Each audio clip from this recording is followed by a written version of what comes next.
Hello friends, good morning. നമ്മുടെ Kerala T V സീരിയലിലേക്ക് എല്ലാവർക്കും സ്വാഗതം. ദേ നമ്മുടെ വിക്രത്തെ അങ്ങനെ പോലീസുകാർ കൊണ്ടുവന്നിരിക്കുകയാണ്. കോടതിയിലേക്ക് കൊണ്ടുവന്നു കഴിഞ്ഞപ്പോൾ അച്ഛൻ അവിടെ മകനെ കാത്തു നിൽപ്പുണ്ട്.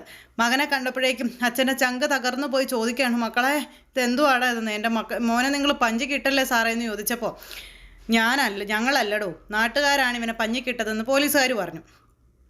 തൻ്റെ മോനെ പോലീസുകാർ പഞ്ഞിക്കിട്ട കാര്യം ഞാനും കോടതിയിൽ പറഞ്ഞാലേ ഇവനെ ഞാൻ നേരെ ലോക്കപ്പിലേക്ക് പോകുമ്പോൾ ചോര തുപ്പിക്കും, ചോര എന്നൊക്കെ അവർ പറയാം. അപ്പോഴേക്കും അച്ഛാ എന്നെ രക്ഷിക്കാൻ ഒരു വഴിയില്ല അച്ഛാന്ന് ചോദിച്ചുകൊണ്ട് വിക്രം അച്ഛനോട് ചോദിക്കുമ്പോൾ, പോയടാ, ഞാനിന്ന് അമ്പലത്തിൽ പോയി, അവിടെ ചെന്ന് പ്രാർത്ഥിച്ചപ്പോൾ അവളും അവനും ഉണ്ടായിരുന്നു. നീ രക്ഷപ്പെടരുതെന്ന് പ്രാർത്ഥിക്കാൻ വന്നത് അവളും അവനും. അവളുടെ അവൻ്റെയും കാല് പിടിച്ചിട്ടാണെങ്കിലും ഒന്ന് സമ്മതിപ്പിച്ചുകൂടായിരുന്നു അച്ഛാന്നൊക്കെ ചോദിച്ചപ്പോൾ, കാല് പിടിച്ചു, ഞാനല്ല നിൻ്റെ അമ്മമ്മ അവളുടെയും അവൻ്റെയും മുന്നിൽ പോയി കാല് പിടിച്ച് കരഞ്ഞു യാചിച്ചു, പക്ഷെ അവനും അവളും കേട്ടില്ലട മക്കളെ എന്നും പറഞ്ഞുകൊണ്ട് ഇങ്ങനെ പറയുക ഈ പ്രകാശൻ മകനോട്. അപ്പം ഇത് കേട്ട് കഴിഞ്ഞപ്പോഴത്തേക്കും മതി ഇനിയിപ്പോൾ കോടതി കഴിഞ്ഞിട്ട് അച്ഛനും മോനും കൂടെ സല്ലപിക്കാവെന്നും പറഞ്ഞ് പോലീസുകാർ വിക്രത്തിനെയും കൊണ്ട് കോടതിയിലേക്ക് കയറിപ്പോയി. പ്രകാശം പുറത്ത് വിഷമിച്ച് നിൽക്കുന്നു. അകത്ത് കയറി ചെന്ന് കഴിഞ്ഞപ്പോഴേക്കും അവിടെ വക്കീലുമാരെല്ലാവരും ഉണ്ട്, ജഡ്ജിയുണ്ട്. അങ്ങനെ വിസ്താരങ്ങളും അങ്ങോട്ടുള്ള വക്കീലും ഇങ്ങോട്ടുള്ള വക്കീലും ഇവർ തമ്മിൽ അങ്ങോട്ടും ഇങ്ങോട്ടും പ്രതികളെയും അതുപോലെ ആ വല്യമ്മയൊക്കെ ചോദ്യം ചെയ്യുന്നു. എന്നിട്ട് ഈ വല്യമ്മയെ കൊണ്ട് ഓരോ പേപ്പറുകളൊക്കെ വായിപ്പിക്കാനൊക്കെ ശ്രമിക്കുകയാണ് വിക്രത്തിൻ്റെ വക്കീൽ. അങ്ങനെ വായിപ്പിക്കാൻ ശ്രമിക്കുന്ന സമയത്ത് വക്കീൽ ഓരോ കാര്യങ്ങളൊക്കെ ചോദിക്കുമ്പോൾ, എനിക്ക് കണ്ണടയില്ലാതെ കാണാൻ കഴിയില്ലെന്നൊക്കെ ഈ വല്യമ്മ പറഞ്ഞു. അന്നേരത്തേക്കും ആ നിൽക്കുന്നവനെ അറിയാവോ എന്ന് ചോദിച്ചു. അറിയാം, അവനെ എൻ്റെ മാല പൊട്ടിച്ചുകൊണ്ട് പോയതെന്ന് പറഞ്ഞു. മാല പൊട്ടിച്ചുകൊണ്ട് പോയത് നിങ്ങൾ കണ്ടോ എന്ന് ചോദിച്ചപ്പോൾ, ഇല്ല, ഒരു മിടുക്കിയായ പെൺകുട്ടി ഇവനെ പിടിച്ചു കഴിഞ്ഞപ്പോഴാണ് കണ്ടത് എന്ന് പറഞ്ഞു. അപ്പോൾ ഇവനെ എങ്ങനെ മനസ്സിലായി? ഇവൻ്റെ മുഖത്ത് ഹെൽമെറ്റ് വലിച്ചൂരി കഴിഞ്ഞിട്ടല്ലേ ഇവനെ കണ്ടതെന്ന് ചോദിച്ചപ്പോൾ, അതേന്ന് പറഞ്ഞു. അപ്പോൾ വലിച്ചു പൊട്ടിച്ചത് ഇവനാണെന്ന് നിങ്ങൾക്ക് ഉറപ്പൊന്നും ഇല്ലല്ലേ? ഇവനെ ആ നേരത്ത് ആ പെൺകുട്ടി പറഞ്ഞപ്പോഴല്ലേ കണ്ടത്, അല്ലാതെ നിങ്ങൾ കണ്ടിട്ടില്ലല്ലോ എന്നൊക്കെ ഇങ്ങനെ മുത്തശ്ശിയോട് ചോദിക്കാട്ടോ. അപ്പോൾ എൻ്റെ പൊന്നെ സാറേ, അങ്ങനെ സത്യം ഉള്ളത് കൊണ്ടല്ലേ സാറേ ഇവനെ എല്ലാവരും കൂടെ ചേർന്ന് പോലീസ് സ്റ്റേഷനിൽ കൊണ്ടുവന്നതെന്നുള്ള കാര്യങ്ങളൊക്കെ ഈ വല്യമ്മ ചോദിക്കുക. അപ്പോഴേക്കും പ്രകാശൻ ഇങ്ങനെ പേടിച്ചിരിക്കുവാണേ. അത് ആളുമാറി എന്തെല്ലാം നടക്കുന്നുണ്ട്, അങ്ങനെ നടന്നതായിക്കൂടെ, ശരി അമ്മയ്ക്ക് പോകാം എന്നും പറഞ്ഞുകൊണ്ട് ആ വല്യമ്മയെ അവിടെ നിന്ന് പറഞ്ഞു വിട്ടു. അപ്പോൾ ഇവൻ തന്നെയാണ് സാറേ മോഷ്ടിച്ചത് എന്നും പറഞ്ഞ് കണ്ടവർ പലരും ഉണ്ട് സാറേ എന്നുള്ള കാര്യമൊക്കെ വല്യമ്മ പറയാം. അപ്പോൾ ഇതൊക്കെ ജഡ്ജി അവിടെ കുറിച്ച് വയ്ക്കുന്നുണ്ട്. അങ്ങനെ ഓരോ കാര്യങ്ങൾ ഈ വല്യമ്മയോട് ചോദിച്ചും അതുപോലെ ഈ വിക്രത്തിനോട് അടുത്ത ചോദ്യങ്ങൾ ചോദിക്കാൻ വന്നു. വിക്രമാണെങ്കിൽ പരിശുദ്ധാത്മാവിൻ്റെ തൊട്ടടുത്തിരിക്കുന്ന ആളായിട്ടാണ് കോടതിയിൽ നിന്ന് സംസാരിക്കുന്നത്. അപ്പോൾ താനാണോ ഈ മാല പൊട്ടിച്ചതെന്ന് ചോദിച്ചപ്പം ഞാനല്ല സാർ എന്ന് പറഞ്ഞു. പിന്നെ എന്തിനാണോ തന്നെ പോലീസുകാരുടെ കൈകളിലേക്ക് ഏൽപ്പിച്ചത്? അപ്പോൾ ആള് മാറി തല്ലിയതാ സാറേ, അല്ലാതെ ഞങ്ങൾക്ക് മുമ്പിലൊരു ബൈക്ക് പോയിട്ടുണ്ടായിരുന്നു, യഥാർത്ഥ പ്രതികൾ അവരാണെന്നും പറഞ്ഞുകൊണ്ട് വിക്രം അവിടെ നിന്ന് ഇങ്ങനെ നല്ലവെള്ള ചമയുമ്പം പിന്നെ തൊണ്ടി മുതൽ എങ്ങനെയാണോ തൻ്റെ കൈവശം വന്നതെന്നുള്ള കാര്യം ചോദിച്ചു. അപ്പോൾ അതെനിക്ക് അറിയില്ല സാറേ എന്ന് വിക്രം. സാറേ മനഃപൂർവ്വം ചതിച്ചതാ സാറേ എന്നെ. സാറേ ഞാനൊരു കല്യാണം കഴിച്ചതാ, സോണിയ എന്നായിരുന്നു ഭാര്യയുടെ പേര്. അങ്ങനെ ആ ഭാര്യയെ ഉപേക്ഷിച്ചതിൻ്റെ കഥയും കാര്യങ്ങളൊക്കെ ഇങ്ങനെ പറയണു. അപ്പോൾ അങ്ങനെ ആ ഒരു വൈരാഗ്യം ഉള്ളത് കൊണ്ട് എന്നെ തല്ലി ചതച്ചാണെന്ന് പറഞ്ഞപ്പം, ആരാ തല്ലി ചതച്ചതെന്ന് ചോദിച്ചു വക്കീല്. അപ്പോൾ പോലീസ് തന്നെയാണ് സാറേ എന്ന് പറഞ്ഞു. ഞാൻ തെറ്റ് ചെയ്തില്ല എന്ന് പറഞ്ഞപ്പോൾ എന്നെ കുറ്റം സമ്മതിപ്പിക്കാൻ വേണ്ടി ഇതാ കണ്ടില്ലേ തല്ലി ചതച്ച് ഈ പരുവത്തിലാക്കിയെന്നും പറഞ്ഞുകൊണ്ട് പോലീസുകാർക്കിട്ട് തന്നെ വിക്രം പണി വെച്ചു കൊടുത്തു. അപ്പോൾ യുവർ ഓണർ, പണക്കാരന് സ്വാധീന ശക്തി ഉള്ളവനും ജീവിക്കാൻ കഴിയുന്ന ഒരു നാടായി നമ്മുടെ നാടിപ്പോൾ അധപ്പതിച്ചിരിക്കുകയാണെന്നും കയ്യിൽ 10 കാശുള്ളവന് പാവപ്പെട്ടവൻ്റെ മേൽ കുതിര കയറാൻ ഉള്ള ഒരു കാര്യമാണ് ഇപ്പോൾ ഇവിടെ നടന്നിരിക്കുന്നത്. അവരെ എന്ത് വേണമെങ്കിലും ചെയ്യാൻ കോടതി കയറ്റാം, വേണമെങ്കിൽ അവർക്ക് ജയിലിലും അടയ്ക്കാം. അങ്ങനെയാണ് ഇപ്പോഴത്തെ നമ്മുടെ നാട്ടിലെ അവസ്ഥ. കണ്ണിൽ തിമിരം ബാധിച്ച ഒരു അമ്മയുടെ മാലയാണ് ഇവിടെ പിടിച്ചു പറിച്ചിരിക്കുന്നത്. അത് ചെയ്തത് ആരാണെന്ന് പോലും അവർക്കറിയില്ല. പിന്നെ ഈ കേസിൽ ദൃക്സാക്ഷികൾ ഉണ്ടെന്ന് പറയുന്നു. എന്നാൽ ഇവിടെ ഇതുവരെ ആരും ഹാജരായിട്ടില്ലെന്നും ഈ വക്കീല് പറയുക. എന്ന് മാത്രമല്ല എൻ്റെ കക്ഷിക്ക് മോഷണവുമായി ബന്ധപ്പെട്ട് ഒറ്റ കേസ് പോലും ഇതുവരെ ഉണ്ടായിട്ടില്ലെന്നും പറയണു. അപ്പോൾ ഇതൊക്കെ കേട്ട് വക്കീലിൻ്റെ മുന്നിൽ ചിരിച്ചുകൊണ്ട് നിൽക്കുക നമ്മുടെ വിക്രം. ഒരു വിവാഹമോചനത്തിൻ്റെ പ്രതികാരമാണ് ഇവിടെ അരങ്ങേറിയിരിക്കുന്നതെന്നും ദേവകി എന്ന അമ്മയുടെ മാല മനഃപൂർവ്വം പൊട്ടിച്ചെടുക്കാൻ ചില സാമൂഹ്യ വിരുദ്ധരോട് പറഞ്ഞിട്ട് ആ കുറ്റം എൻ്റെ കക്ഷിയുടെ മേൽ കെട്ടിച്ചമയ്ക്കുകയായിരുന്നു വിക്രമാദിത്യൻ്റെ എതിരാളികൾ. അതുകൊണ്ട് തന്നെ എൻ്റെ പ്രതിയെ നിരപരാധികം വിട്ടയക്കണമെന്നുള്ള കാര്യമൊക്കെ പറയണം. എൻ്റെ കക്ഷിയുടെ പ്രായവും അതുപോലെ എൻ്റെ കക്ഷിയുടെ അവസ്ഥകളും മനസ്സിലാക്കണമെന്നൊക്കെ പറഞ്ഞ് അയാളെ വിട്ടയച്ച് ആ ഒരു ഇത് കാണിക്കണമെന്നൊക്കെ പറഞ്ഞ് കോടതിയോട് പറയുക. അങ്ങനെ അപേക്ഷയൊക്കെ ആയിട്ട് ഇങ്ങനെ നമ്മുടെ വക്കീൽ കുറേ കാര്യങ്ങളൊക്കെ അങ്ങ് വെച്ചു. അങ്ങനെ വിക്രം ഇപ്പം രക്ഷപ്പെടും എന്നുള്ള രീതിയിൽ ഇങ്ങനെ നിൽക്കുക. അപ്പോൾ അങ്ങനെയുള്ള കാര്യങ്ങളും ഇതെല്ലാം സംഭവിച്ചുകൊണ്ടിരിക്കുന്ന സമയത്ത് നമ്മുടെ വല്യമ്മയുടെ വക്കീൽ അങ്ങോട്ടേക്ക് വന്ന് പല കാര്യങ്ങളും സംസാരിക്കാം. അപ്പോൾ ഒരു സാക്ഷിയെ കൂടി എനിക്ക് വിസ്തരിക്കണമെന്നുള്ള കാര്യം പറഞ്ഞപ്പോഴേക്കും വിക്രം ഞെട്ടലോടെ അങ്ങോട്ടും ഇങ്ങോട്ടും നോക്കുക. ദൈവമേ, ആരായിരിക്കും? കല്യാണി ആയിരിക്കും എന്നുള്ളൊരു പേടി. അങ്ങനെ നോക്കുമ്പം നല്ല തൻ്റെ ഇടത്തോടെ കല്യാണിയും കിരണും കൂടെ കയറി അങ്ങ് നിന്നോട്ടും പ്രതീക്ഷയിൽ ഇവർ വരുമെന്നുള്ള കാര്യം വിക്രം ഒന്നും. അപ്പോൾ അങ്ങനെ അവർ രണ്ടുപേരും കൂടി ഇങ്ങനെ വന്ന് നിന്നപ്പോൾ വിക്രത്തിന് മനസ്സിലായി, വിക്രത്തിന് ഇനി ജയിലിലേക്ക് ചെല്ലുമ്പോൾ അവിടെ അടിയടി പൂരവും ഇടിയടിപൂരിക്കഞ്ഞിയും ഒക്കെ കിട്ടും. കാരണം പോലീസുകാർ ഒറ്റക്കൊടുത്തിട്ടാണ് വിക്രം അവിടെ നിൽക്കുന്നത്. അങ്ങനെ കല്യാണിയും കിരണും അവിടെ വന്ന് ഇങ്ങനെ നിൽക്കുന്നു. ഈ സമയത്ത് കല്യാണിയോടും കിരണിനോടും ചോദിക്കേണ്ട ചോദ്യങ്ങളെല്ലാം വക്കീൽ ചോദിക്കുക. ആദ്യം വല്യമ്മയുടെ വക്കീൽ തന്നെയാണ് ചോദിക്കുന്നത്. അങ്ങനെ ചോദിച്ചു കഴിഞ്ഞപ്പോഴേക്കും കല്യാണി സർവ്വ കാര്യങ്ങളും പറഞ്ഞു.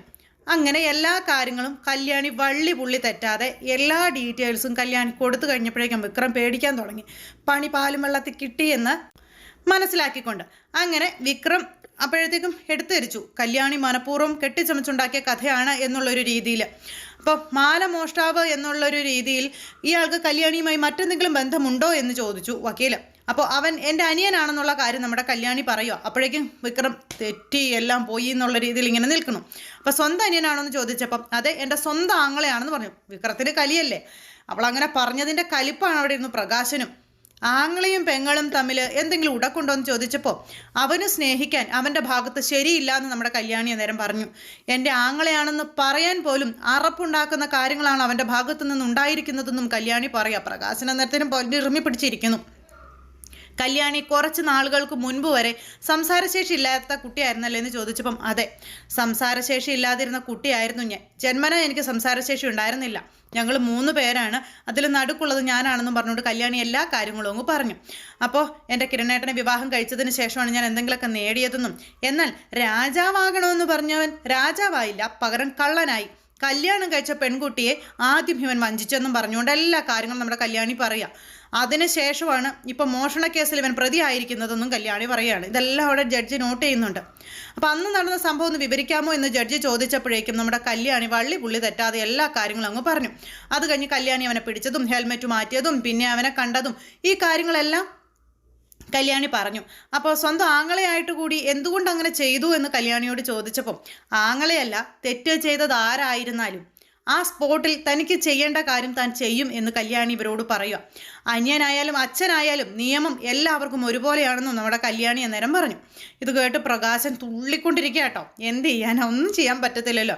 ഒരു പാവപ്പെട്ട അമ്മയുടെ മാല മോഷ്ടിച്ച് അവരെ തള്ളി താഴെ ഇടുന്നത് കാണുമ്പോൾ അത് ചെയ്തത് ആരായിരുന്നാലും അവർ നിയമത്തിന് മുന്നിൽ വന്നേ പറ്റൂ. അവർക്ക് ജയിൽ ശിക്ഷ തന്നെ കിട്ടണമെന്നും കല്യാണി അവിടെ നിന്ന് ഇങ്ങനെ പറഞ്ഞു. അപ്പം കല്യാണി ഇത് പറയുന്നത് കേട്ട് കഴിഞ്ഞപ്പോഴത്തേക്കും ജഡ്ജി കുറേയൊക്കെ കാര്യങ്ങൾ മനസ്സിലാക്കി. ഞാൻ എൻ്റെ കണ്ണുകൊണ്ട് കണ്ടതാണെന്ന് കല്യാണി തറപ്പിച്ചു പറഞ്ഞു. ഞാനാണ് പ്രതിയെ പിടിച്ച് പോലീസിൽ ഏൽപ്പിച്ചതെന്നുള്ള കാര്യവും കല്യാണി പറയാണ്. അങ്ങനെ കല്യാണിയോട് എല്ലാ കാര്യങ്ങളും ചോദിച്ചു. അങ്ങനെ കല്യാണിയോട് കാര്യങ്ങളെല്ലാം പറഞ്ഞതിന് ശേഷം അവർ രണ്ടുപേരും കൂടി അവിടെ പോയിരിക്കുക. കിരണിനോടും കാര്യങ്ങളൊക്കെ ചോദിച്ചു. അപ്പോഴേക്കും വിക്രം പെട്ടു എന്നുള്ള മൈൻഡിലിരിക്കുക.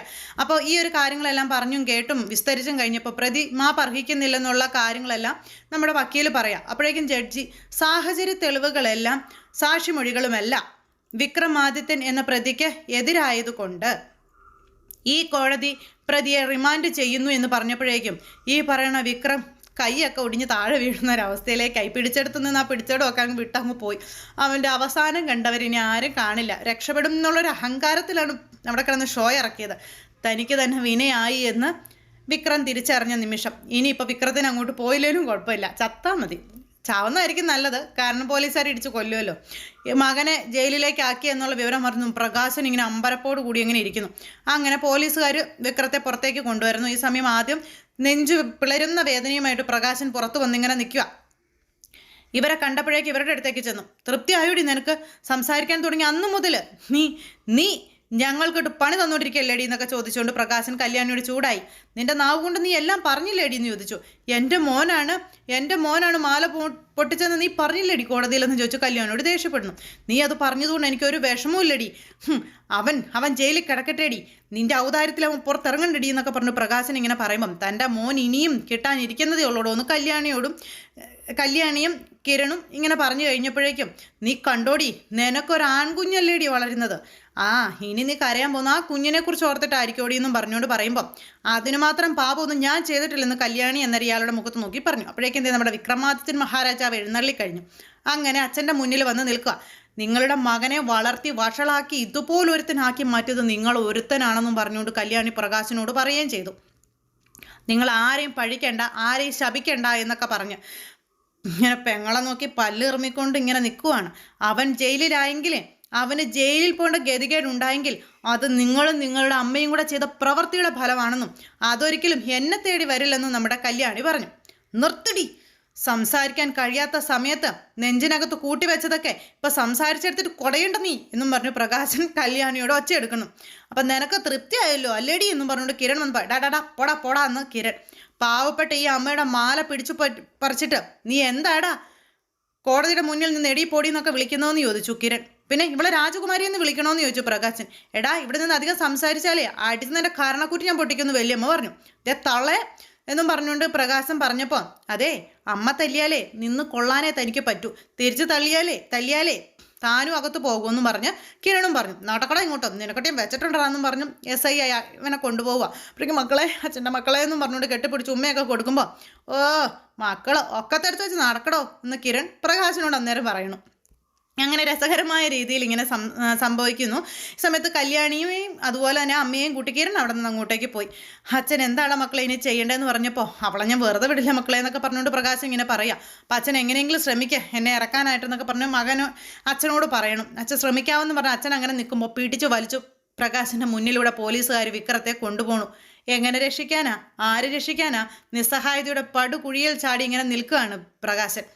അപ്പോൾ അതെല്ലാം കഴിഞ്ഞ് വീട്ടിൽ രതീശനും അതുപോലെ കാദംബരിയും കൂടെ ഈ കോടതിയിലെ കാര്യങ്ങളെല്ലാം സംസാരിക്കുക. അപ്പോൾ കല്യാണി ഒരു കാരണവശാലും അവന് എതിരായല്ലാതെ ആ ഒരു മൊഴി കൊടുക്കില്ലെന്നുള്ള കാര്യമൊക്കെ പറഞ്ഞു. അങ്ങനെ അവൻ അകത്തേക്ക് പോകുന്നു ഉള്ള കാര്യം പറയുന്നു. ഇനി എത്ര അനുകൂലമായി വിക്രത്തിന് ആ ഒരു മൊഴി കൊടുത്തെന്ന് പറഞ്ഞാലും മാല പോയ അമ്മയ്ക്കുമുണ്ടായ ആ ഒരു സംഭവം അത് എത്രത്തോളം നിനക്കറിയില്ലേ. മാത്രമല്ല അവർ കൊടുക്കുന്ന മൊഴിക്ക് വിലയുണ്ടാവുള്ളൂ. വിക്രമാണ് മാല മോഷ്ടിച്ചത് എന്ന് കോടതിയിൽ പറഞ്ഞാൽ ഉറപ്പായും വിക്രം ജയിലിൽ പോകും. അതിന് യാതൊരു സംശയമില്ലെന്ന് പറഞ്ഞ് ഇവർ സംഭവങ്ങളൊക്കെ പറയുക. അതിങ്ങനെ ഇവർ സംസാരിച്ചുകൊണ്ടിരിക്കുമ്പോഴാണ് പ്രകാശൻ കയറി വരുന്നത്. പ്രകാശനെ കണ്ടു കഴിഞ്ഞപ്പോഴേക്കും അച്ഛൻ വരുന്നുണ്ടെന്ന് കാദംബരി പറഞ്ഞു. കൂടെ രാജകുമാരനില്ലല്ലോ, അപ്പോൾ അവരെ ജയിലിലാക്കിയിട്ടുണ്ട് ഉറപ്പാണെന്ന് രതീശിനോടെ നിന്ന് ഇങ്ങനെ പറയാം. കരഞ്ഞ് കാറിക്കൂവി കയറി വരുന്നു. അങ്ങനെ വരുന്ന പ്രകാശനോട് ഇവർ ഓരോന്ന് ചോദിക്കുമ്പോൾ ഇവരോട് തട്ടിക്കയറി സംസാരിക്കാം. അപ്പോൾ കല്യാണി കൊടുത്ത മൊഴിയെ പറ്റിയും ആ വല്യമ്മ കൊടുത്ത മൊഴിയെ പറ്റിയും ഒക്കെ അവിടെ നിന്ന് ഇങ്ങനെ പറയണം. ഇതിപ്പോൾ രാജകുമാരനെ കാണണമെങ്കിൽ ഇനി ജയിലിലേക്ക് പോകണമല്ലോ അച്ഛാ എന്നും പറഞ്ഞുകൊണ്ട് നമ്മുടെ രതീശൻ ഇങ്ങനെ കളിയാക്കിയപ്പോൾ മിണ്ടാതിരിടാന്നും പറഞ്ഞ് രതീശനോട് ചൂടാവുകയാണ്. അവനെ രക്ഷിക്കും ഞാൻ, അവൻ്റെ കൂട്ടുകാർക്കൊക്കെ സ്വാധീനമുണ്ട്, ഞാൻ നോക്കട്ടെ, എൻ്റെ കുഞ്ഞിനെ ഞാൻ രക്ഷിക്കും. മാല മോഷ്ടിക്കപ്പെട്ട കളവിയുണ്ടല്ലോ അവരെ വരെ സ്വാധീനിച്ചു വെച്ചിരിക്കുക കല്യാണിയും അതുപോലെ കല്യാണിയുടെ അമ്മായച്ഛനെന്ന് പറയുന്ന ആ സേനനും ഒക്കെ. അതുകൊണ്ടാണ് ഇങ്ങനെയൊക്കെ സംഭവിച്ചത്. ഇനിയിപ്പോൾ അവരെ ഒന്നും കുറ്റം പറഞ്ഞിട്ട് കാര്യമില്ല അച്ഛാ. അച്ഛൻ്റെ മോൻ തെറ്റ് ചെയ്തു, അങ്ങനെയുള്ളവർ ജയിലിൽ തന്നെയാണ് കിടക്കേണ്ടതെന്ന് കാദംബരിയും പറയുകയാണ്. അവിടെ കിടക്കട്ടെ, കിടന്നവനങ്ങ് പഠിക്കട്ടെ എന്ന് കാദംബരി പറയുമ്പോൾ കാദംബരി ഇങ്ങനെ തുറച്ചു നോക്കുമോ പ്രകാശൻ, നിനക്കൊക്കെ എങ്ങനെ തോന്നുന്നടി ഇങ്ങനെ പറയാൻ എന്നുള്ളൊരു മൈൻഡിൽ. അപ്പോൾ അങ്ങനെയുള്ള കാര്യങ്ങളും സിറ്റുവേഷനും ഒക്കെ കാണിച്ചുകൊണ്ടാണ് ഇന്നത്തെ നമ്മുടെ കഥ അവസാനിച്ചിരിക്കുന്നത്. അപ്പോൾ എല്ലാവരും കാത്തിരുന്ന് കാണണം. എല്ലാവർക്കും നല്ലൊരു ദിവസം ആശംസിക്കുകയാണ്. നന്ദി.